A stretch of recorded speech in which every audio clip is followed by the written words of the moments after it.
Assalamualaikum warahmatullahi wabarakatuh. Halo adik-adik, bagaimana kabarnya hari ini? Semoga sehat semua ya. Bersama Kak Silvi, kali ini kakak punya cerita menarik nih. Penasaran? Langsung kita simak ceritanya yuk. Nah, cerita kali ini berjudul Dari Mana Asal Kupu-Kupu Yang Cantik Ini? Rara adalah gadis kecil yang manis. Ia suka sekali pada bunga. Halaman rumahnya penuh dengan bunga yang ia rawat sendiri. Ada bunga mawar, asoka, lavender, dan masih banyak lainnya. Sore itu, Rara tengah menyiram bunganya. Sesaat kemudian, Rara berteriak ketakutan. Ibu, tolong Rara, Bu. Rupanya Rara melihat seekor ulat gemuk yang tengah menggeliat di atas daun. Ada apa sih, Rara? Mengapa kamu menjerit seperti itu? Tanya ibu. Ada ulat, Ibu. Tolong Rara. Rara takut. Tolong buang ulat itu. Ibu pun memandang Rara dengan heran. Kemudian ibu berkata, "Kamu ini suka menanam bunga tapi takut pada ulat." Rara hanya terdiam sambil cemberut mendengar ejekan ibunya. "Kamu yakin ulat ini akan dibuang?" "Iya, Ibu. Buang saja ke sungai ulatnya. Ulat itu nakal. Dia memakan semua daun-daun. Nanti bungaku bisa mati," jawab Rara. "Loh, bukannya kamu juga suka kupu-kupu ya? Kalau ulatnya dibuang, nanti tidak akan muncul kupu-kupu yang cantik lagi loh," kata ibu lagi. "Kupu-kupu kan beda dengan ulat, Bu. Jadi tidak masalah kalau dibuang," kilah Rara. Wajahnya masih saja cemberut dan sesekali mengerutkan dahi melihat ulat yang masih bergerak bebas di depannya. Ibu merangkul Rara dengan lembut, kemudian mulai menjelaskan. "Rara, kupu-kupu yang cantik itu berasal dari ulat yang kamu benci loh." Rara terkejut mendengar ucapan ibunya. Bagaimana bisa? Ulat dan kupu-kupu adalah hewan yang berbeda. Nah, coba Rara perhatikan ya. Ulat berasal dari telur. Ketika telur menetas, dia akan berubah menjadi ulat. Setiap hari, ulat hanya makan daun-daun, hingga akhirnya dia dewasa.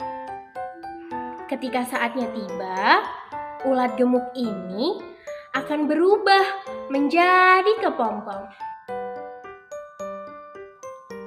Setelah tidur yang panjang, kepompong itu akan berubah menjadi kupu-kupu yang cantik. Dia akan terbang kemanapun dia mau. Nah, kupu-kupu itu akan bertelur. Coba tebak, ketika telurnya menetas, apa yang akan keluar dari telur itu? Tanya ibu kepada Rara. Sejenak, Rara merasa ragu sebelum akhirnya ia bertanya, "Apakah telur itu menetaskan ulat?" "Benar, telur kupu-kupu yang menetas akan menjadi ulat," jawab ibu. Proses perubahan yang terjadi pada kupu-kupu disebut metamorfosis, yaitu perubahan bentuk fisik yang terjadi pada hewan, kata ibu. Rara terdiam sejenak. Dia tampak berpikir dengan serius. gumam Rara. Ibu tersenyum geli melihat ekspresi anaknya itu. Jadi menurut ibu, kupu-kupu yang cantik bertelur. Lantas telur itu menetas menjadi ulat? Tanya Rara. Ibu mengangguk membenarkan. Kemudian Rara melanjutkan. Ulat itu makan banyak sekali, hingga akhirnya dia tidur panjang karena kekenyangan. Ulat yang kekenyangan akan berubah menjadi kepompong. Terus dari kepompong itu akan keluar kupu-kupu yang cantik. Tanya Rara masih dengan nada ragu-ragu. Ibu tidak membohongi Rara, bukan? Kamu ini lucu sekali. Memang benar begitu, sayang. Ulat berubah menjadi kupu-kupu. Dan kupu-kupu bertelur menghasilkan ulat, kata ibu. Tapi ulat berubah menjadi kepompong bukan karena terlalu kenyang ya. Memang sudah siklus mereka seperti itu. Nah, daripada Rara bingung, ibu akan mengajak Rara ke perpustakaan untuk mencari buku tentang metamorfosis kupu-kupu.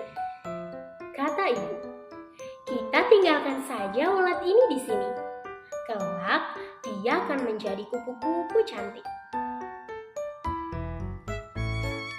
Ibu mengajak Rara ke perpustakaan kota untuk melihat buku metamorfosis kupu-kupu.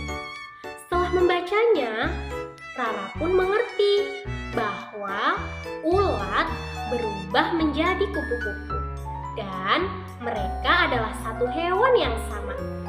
Rara sangat takjub. Inilah ciptaan Tuhan yang sangat cantik. Nah, demikian cerita kali ini. Seru bukan ceritanya? Dari cerita ini bisa diambil pembelajaran kalau kita harus terus menjaga lingkungan dan harus saling mengasihi antar sesama makhluk hidup, termasuk kepada hewan dan tumbuhan. Dari cerita ini juga sekarang kita jadi tahu bahwa kupu-kupu berasal dari ulat. Jadi kupu-kupu bertelur, kemudian berubah menjadi ulat, dan ulat berubah menjadi kepompong. Setelah itu dari kepompong berubah menjadi kupu-kupu yang sangat cantik. Nah, agar kita tetap bisa melihat kupu-kupu cantik di sekeliling kita, jangan lupa untuk selalu menjaga lingkungan. Demikian cerita dari Kak Silvi kali ini. Sampai berjumpa di cerita-cerita berikutnya. Wassalamualaikum warahmatullahi wabarakatuh.